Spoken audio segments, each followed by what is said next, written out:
फिर श्रद्धा कीदृशी, श्रद्धा कैसी होती है? तो कहते हैं गुरु वेदांत वाक्यादिषु विश्वासः श्रद्धा।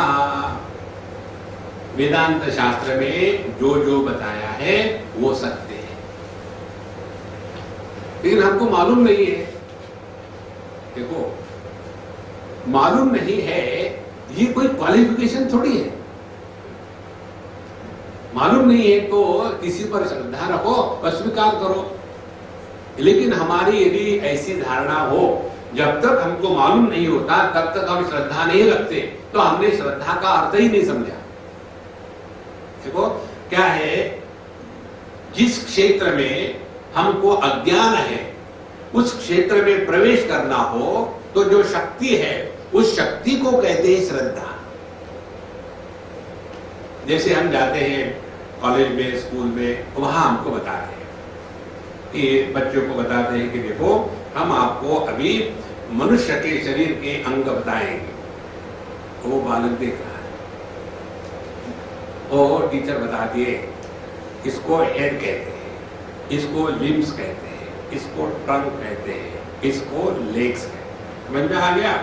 आ गया। अब बच्चों को बिल्कुल पक्की श्रद्धा है, जो मेरे टीचर जानती है दुनिया में कोई नहीं जानता। और उसके बाद घर आ गया। घर आने के पश्चात फिर मम्मी मम्मी बताओ, और मम्मी को ने मेडिकल प्रैक्टिशनर, मम्मी बताओ ह्यूमन बॉडी में क्या क्या होता है। तो पूछा तो मम्मी को लगता अरे मेरा लड़का इतना ही इंटेलिजेंट, हर एक माँ को यही लगता है, होता नहीं। तो वो कहती है देखो उसमें स्केलेटल सिस्टम होती है, डाइजेस्टिव सिस्टम होती है। पापा जो कहते हैं ना वो ठीक ही कहते हैं, क्या वो कुछ नहीं आता। तो क्या हो गया, ये नहीं होता। एक हेड होता है, 2 लिम्स होते हैं, एक ट्रंक होता है। उस बालक के लिए उस टीचर के शब्द अंतिम प्रमाण है। देखो इसी प्रकार से हमारे उपनिषदों में, वेदांत में जो बताया है वह अंतिम सत्य है। यदि उसको हम श्रद्धा के द्वारा स्वीकार नहीं करेंगे तो उसके प्रति प्रवृत्त ही नहीं होंगे। जिसको हम ब्रेन वॉश कहते हैं ना, ब्रेन वॉश माने श्रद्धा की ताकत। देखो ये जो टेररिस्ट महात्मा लोग हैं अपने आप को फूंक देते हैं, उनको ये बताया गया है कि यदि तुम ऐसा करोगे तो तुम जाओगे स्वर्ग में, और स्वर्ग में जाकर के 7 लड़कियां वहां फूलों की माला लेकर के तुम्हारे लिए खड़ी है। जैसे तुमने अपने आप को फूंक दिया, लोगों को मार दिया, तुम यहां से निकल के स्वर्ग पे जाओगे, और स्वर्ग में जाओगे तो वो लड़कियां कहेगी देखो हे प्राणनाथ, सबके प्राण लेके आए हो, अब मैं तुमसे प्रेम करती हूँ। अब तेरे से कौन प्रेम करेगा? लेकिन उनमें श्रद्धा है कि मरने के बाद हम स्वर्ग जाएंगे। देखो महाराज, श्रद्धा, faith can move the mountains if the faith is stronger than the mountain. इसलिए श्रद्धा की दृष्टि वेदांत गुरु वाक्यादिषु विश्वासः। तो वेदांत शास्त्र में जो कहा है, क्या क्या कहा है, जीव के बारे में क्या कहा है, जगत के बारे में क्या कहा है, ईश्वर के बारे में क्या कहा है, साधना के बारे में, यही योग्य अंतिम मार्गदर्शन है। यदि हमको इसमें डाउट हुआ तो हम कभी भी प्रवृत्त नहीं होंगे। इसीलिए वेदांत वाक्यादिषु विश्वासः श्रद्धा। अच्छा, जब हम पढ़ते हैं वेदांत तो हम गुरु मुख से पढ़ते हैं, इसलिए श्रवण है। और जब हम सुनेंगे और जिससे सुन रहे हैं उसके प्रति यदि हमारे मन में श्रद्धा न होवे तो हम उससे कुछ भी नहीं पढ़ सकते। तो दोनों बातें, जो विषय है वेदांत उसके प्रति श्रद्धा और जो हमको पढ़ा रहा है उसके प्रति श्रद्धा, ये दोनों के प्रति विश्वास होगा तब जाकर के वह ज्ञान हमारे द्वारा ग्रहण होगा, अन्यथा हम उसको ग्रहण नहीं करेंगे। देखो, और ये कब होगा? कठोपनिषद में आता है आश्चर्यो वक्ता कुशलोस्य लब्धा, आश्चर्यो ज्ञाता कुशला अनुशिष्टा। ये बड़ा आश्चर्य है कि उस तत्व के बारे में बोलने वाला कोई हो जिस तत्व के बारे में कुछ बोला ही नहीं जा सकता।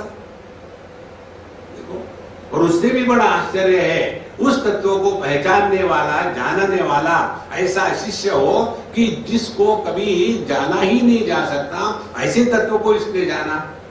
और ये असंभावना तभी संभव है जब हम श्रद्धा से युक्त हो करके वेदांत का श्रवण गुरुमुख से करें, तब जाकर के यह ज्ञान हृदय में बैठता है, अन्यथा नहीं। अच्छा, अब उसके पश्चात आता है समाधानम किम, क्योंकि 6 क्या थे आध्यात्मिक संपत्ति? शम, दम, उपरम, श्रद्धा, तितिक्षा और छठवां है समाधान। पहली 5 बातें यदि पूर्ण रूप से उतरी तो हमारे मन की जो स्वाभाविक स्थिति है वो कैसी है? चित्त एकाग्रता, समाधानम।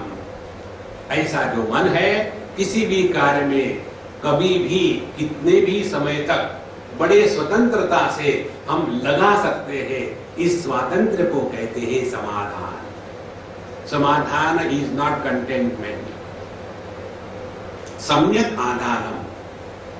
हमने अपने मन को जहां चाहे लगा दिया एक क्षण। ये कब होगा? जब इस मन ने पहली 5 बातों को ठीक से जीवन में उतारा।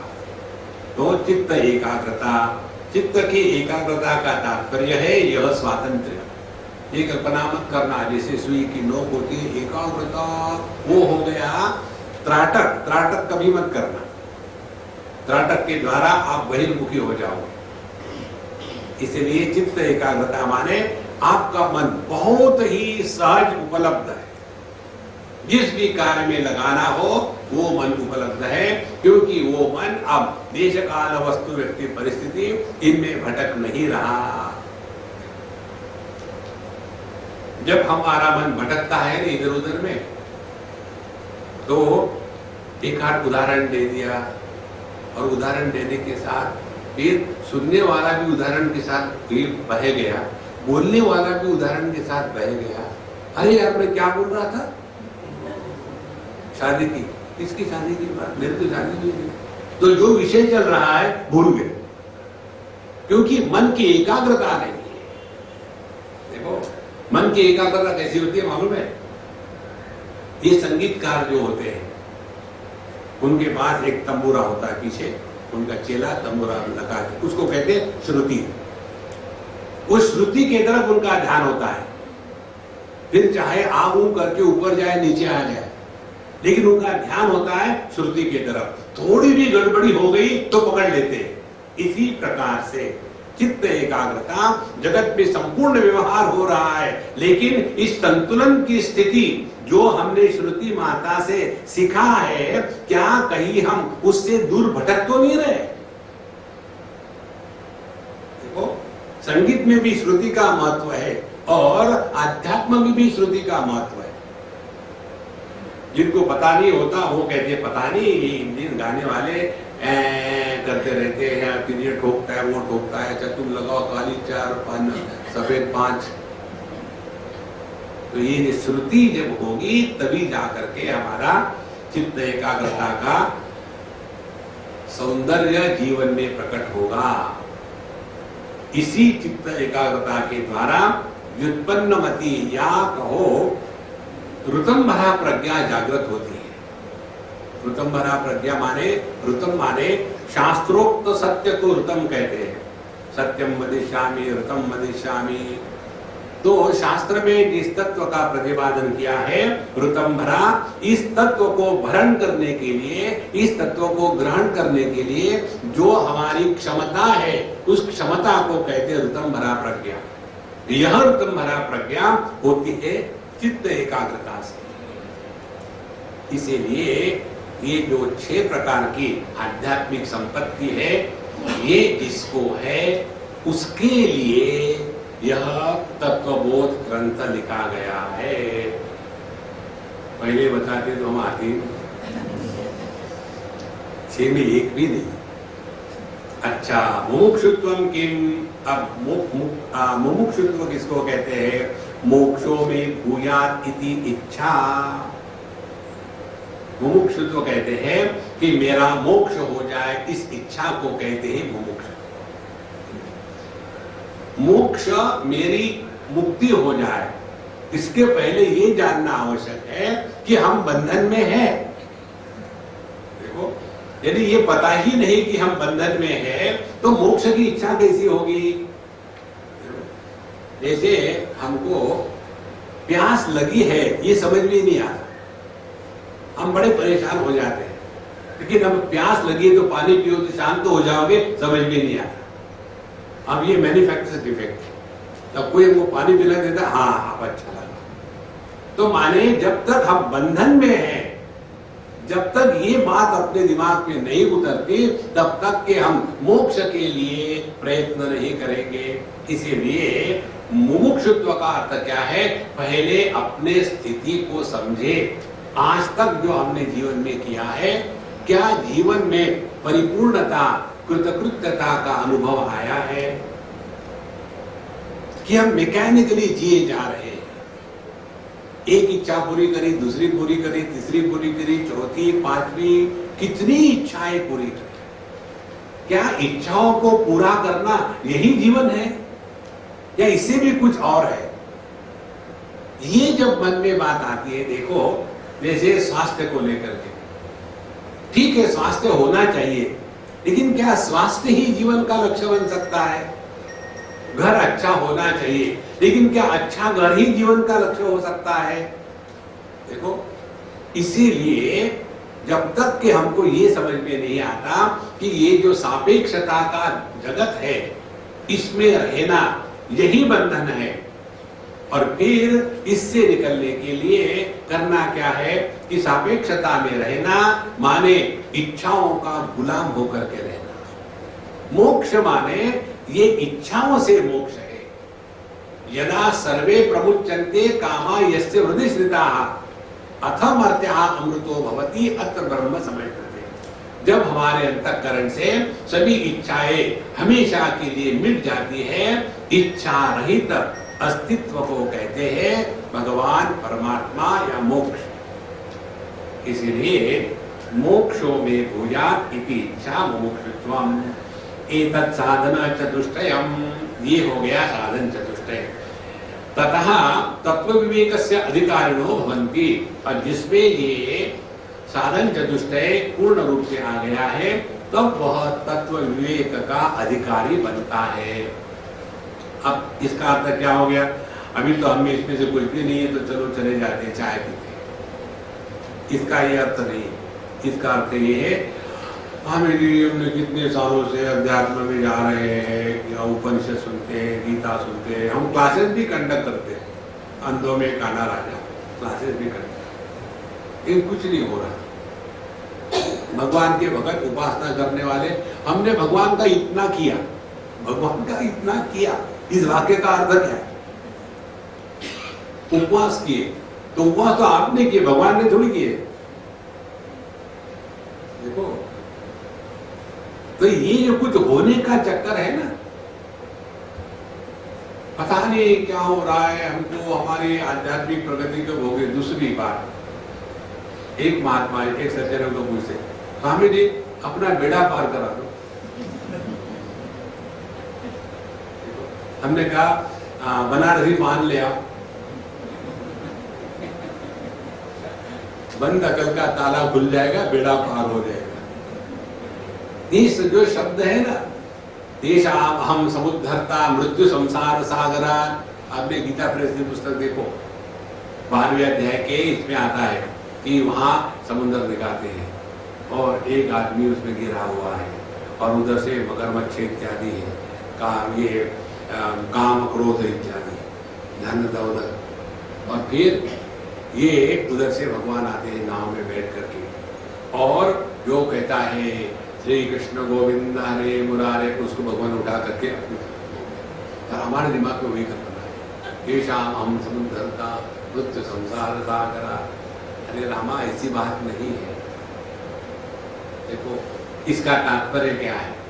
यदि हमने इतने सालों तक आध्यात्मिक साधना करी है लेकिन अपने में कोई भी परिवर्तन नहीं आ रहा है, हम अंतर्मुखी नहीं हो रहे हैं, अभी काम क्रोध लोभ मोह मद मात्सर्य हमसे छूटा नहीं है, इसका तात्पर्य हम अनधिकार चेष्टा कर रहे थे। अपने अधिकार को जागृत करो। हमने आपको कितने बार बताया, आध्यात्म के क्षेत्र में कोटा सिस्टम नहीं है। देखो, शेड्यूल ट्राइब के लिए 70%, माइनॉरिटीज के लिए 20%, उसके बाद ये जो फिजिकली हैंडीकैप उनके लिए 10%, लेडीज के लिए 100%। और उसमें भी यदि हैंडीकैप लेडी हो तो 200%। माने एक पोस्ट पर अपॉइंटमेंट होगा लेकिन तनख्वाह 2 पोस्ट का मिलेगा। ये अध्यात्म में नहीं चलता। हमको अधिकार प्राप्त करना। तो जब ये अधिकार होगा तो आप देखेंगे शब्द ग्रंथ में से उठ करके अपने हृदय में प्रवेश करते हैं और अपना अर्थ प्रकट करते हैं। श्वेताश्वतर उपनिषद का अंतिम मंत्र वहां कहते हैं उपनिषद में, यस्य देवे पराभक्ति यथा गुरौ तस्येते कथिता ह्यर्था प्रकाशन्ते महात्मनः। जिसके हृदय में शास्त्र के प्रति, गुरु के प्रति, भगवान के प्रति संपूर्ण श्रद्धा हो, उसके हृदय में उपनिषदों के मंत्र अपने अर्थ को प्रकट करते हैं। और इसीलिए यह समाधि षटक संपत्ति और साधन चतुष्टय जिसमें होगा, उसी को इस ग्रंथ में बताया हुआ जो अर्थ है वो अनुभव में आएगा। यदि अनुभूति में नहीं आ रहा है तो हम में कमी है, शास्त्र में कमी नहीं है। अच्छा, अब तत्व विवेक कहा? तत्व विवेक क्या है? कहते हैं आत्मा सत्यम तत् अन्यत् सर्वं मिथ्येति। आत्मा ही सत्य है और उससे अन्य जो है वो सब मिथ्या है। देखो, ये 3 शब्द स्पष्ट समझ लेना, सत, असत और मिथ्या। सत माने होना, असत माने नहीं होना, और तीसरा न होते हुए भी भासना, उसको कहते हैं मिथ्या। जैसे कपड़ा है सत, अब वो फटा नहीं है तो वो फटना जिसमें नहीं है तो वो असत। कपड़े पर सलवटे है तो सलवटे नाम की कोई वस्तु है क्या? है तो कपड़ा ही। तो यदि कपड़ों पर सलवटे है तो सलवटे नाम की कोई वस्तु नहीं है, उस पर यदि स्त्री घुमाओ तो यदि वो सत्य वस्तु होती तो कहीं ना कहीं दिखती ना। जैसे अपने डाइनिंग टेबल पर कुछ अन्न गिर जाता है तो उसको साफ करते हैं, एक प्लेट में लेते हैं, फेंक देते हैं। इसी प्रकार से सलवटे नाम की कोई वस्तु होती तो जब स्त्री घुमाते हैं तो उसको इकट्ठा करना चाहिए ना, वो होती नहीं। कारण क्या है? कारण यही है, मिथ्या है। जो दिखता है लेकिन होता नहीं, उसको मिथ्या कहते हैं। इसीलिए कहते हैं आत्मा सत्यम तत् अन्यत् सर्वं मिथ्येति। तो ये तत्व विवेक इसको कहते हैं कि आत्म तत्व ही सत्य है, बाकी उसके सिवा अन्य सब कुछ प्रतीत हो रहा है लेकिन है नहीं। अब देखो, अब आत्मा किसको कहते हैं आगे पूछेंगे। तो आत्मा मैं को लेकर के कहा जाता है।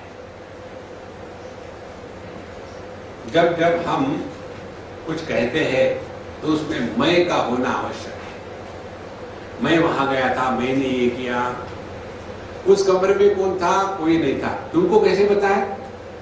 मैं गया था ना देखने के लिए। माने इस संपूर्ण जगत की सिद्धि जब मैं है तभी हो सकती है। जब मैं हूं तब मेरी पत्नी, जब मैं हूं तब मेरे बच्चे, जब मैं हूं तब मेरी प्रॉपर्टी, जब मैं हूं तब मेरा धर्म, जब मैं हूं तब मेरी लाभ हानि। यदि मैं ही नहीं है तो ये सब का सब गायब हो जाता है। और इसीलिए सत्य वस्तु मैं है, लेकिन विचित्र बात यह है इस मैं को ही हम जानते नहीं कौन है ये मैं।